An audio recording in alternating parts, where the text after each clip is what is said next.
അദ്ധ്യായം 84 അൽ ഇൻഷിഖാഖ്. മക്കയിൽ അവതരിച്ചത്.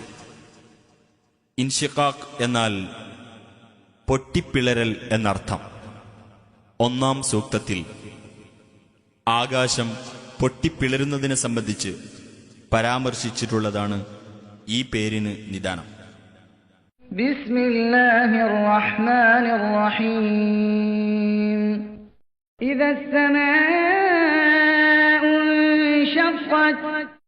ആകാശം പിളരുമ്പോൾ, അത് അതിന്റെ രക്ഷിതാവിന് കീഴ്പ്പെടുകയും ചെയ്യുമ്പോൾ, അത് അങ്ങനെ കീഴ്പ്പെടാൻ കടപ്പെട്ടിരിക്കുന്നതാനും. ഭൂമി നീട്ടപ്പെടുമ്പോൾ, അതിലുള്ളത് അത് പുറത്തേക്ക് ഇടുകയും അത് കാലിയായി തീരുകയും ചെയ്യുമ്പോൾ, അതിന്റെ രക്ഷിതാവിന് അത് കീഴ്പ്പെടുകയും ചെയ്യുമ്പോൾ, അത് അങ്ങനെ കീഴ്പ്പെടാൻ കടപ്പെട്ടിരിക്കുന്നതാനും.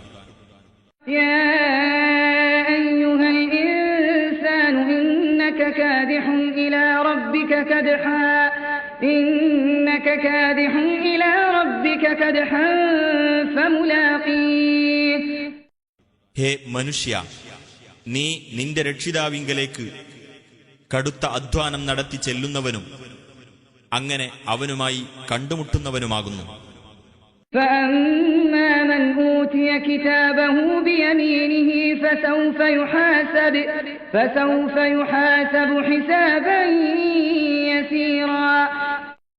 എന്നാൽ പരലോകത്ത് ഏതൊരുവന് തന്റെ രേഖ വലതുകൈയിൽ നൽകപ്പെട്ടുവോ അവൻ ലഘുവായ വിചാരണയ്ക്ക് മാത്രം വിധേയനാകുന്നതാണ്.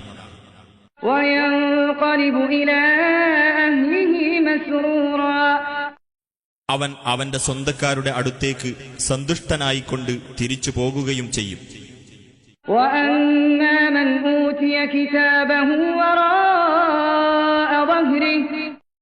എന്നാൽ ഏതൊരുവന് തന്റെ രേഖ അവന്റെ മുതുകിന്റെ പിന്നിലൂടെ കൊടുക്കപ്പെട്ടുവോ അവൻ നാശമേ എന്ന് നിലവിളിക്കുകയും ആളിക്കത്തുന്ന നരകാഗ്നിയിൽ കടന്ന് എരിയുകയും ചെയ്യും.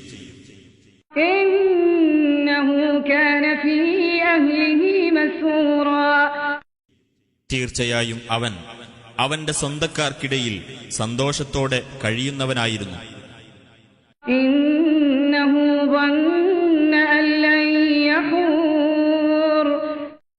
തീർച്ചയായും അവൻ ധരിച്ചു അവൻ മടങ്ങി വരുന്നതേ അല്ല എന്ന്.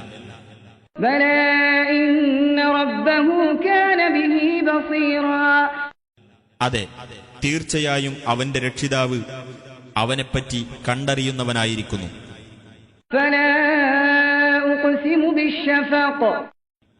എന്നാൽ അസ്തമയ ശോഭയെക്കൊണ്ട് ഞാൻ സത്യം ചെയ്തു പറയുന്നു, രാത്രിയും അത് ഒന്നിച്ചു ചേർക്കുന്നവയും കൊണ്ടും, ചന്ദ്രൻ പൂർണ്ണത പ്രാപിക്കുമ്പോൾ അതിനെക്കൊണ്ടും,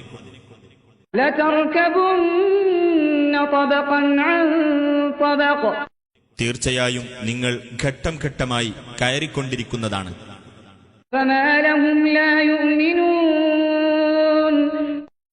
എന്നാൽ അവർക്കെന്തുപറ്റി? അവർ വിശ്വസിക്കുന്നില്ല.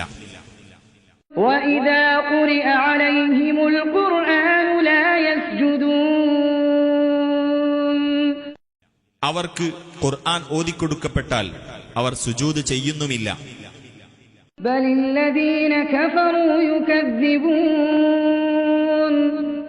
പക്ഷേ അവിശ്വാസികൾ നിഷേധിച്ചു തള്ളുകയാണ്.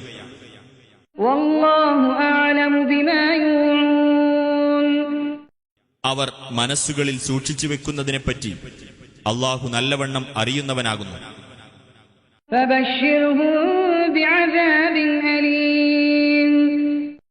ആകയാൽ നബിയെ, നീ അവർക്ക് വേദനയേറിയ ഒരു ശിക്ഷയെപ്പറ്റി സന്തോഷവാർത്ത അറിയിക്കുക.